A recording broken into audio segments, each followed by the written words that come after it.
Мызғымас бауырластық 2024 оқу-жаттығу өтіп жатқан Берек полигонының аумағында әскери техника, автокөліктерді жөндеу мақсатында 68-602 әскери бөлімі жөндеу қалпына келтіру базасы жұмыс істеп тұр.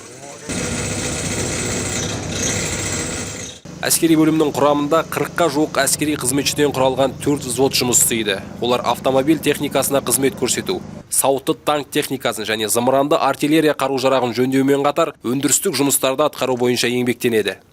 Техническое обеспечение войск является важным фактором успеха в бою.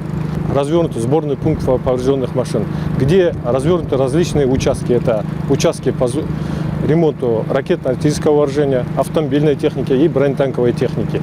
На данном участке производим мы ремонты от текущего ремонта до среднего ремонта. За весь период учений с начала сентября мы уже отремонтировали около 30 единиц вооружения военной техники, в том числе 3 единиц стран ОДКБ.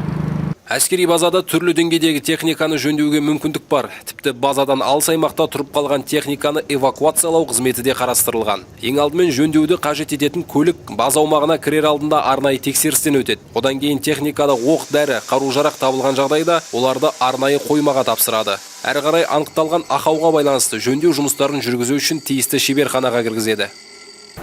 Цех по ремонту автомобильной техники производится ремонт, различные виды ремонтов, то есть это у нас производятся текущие ремонты, производятся средние ремонты с заменами узлов агрегатов.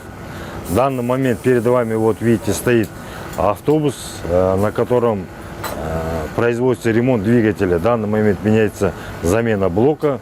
База аумағында 18 шеберхана қызмет көрсетіп тұр. Барлық қажетті қосалқы бөлшектерді жеткізу мемлекеттік сатып алу арқылы жүзеге асырылады. Түрлі деңгейдегі жөндеу жұмыстарын қамтитын база аумағында дәнекерлік пост, дөңгелек жөндеу шеберханасы, техникадағы белдіктерді өңдеу және қалпына келтіру секілді қызмет түрлері бар. Оған қоса мұнда бір мезетте 16 аккумуляторды қуаттауға болады.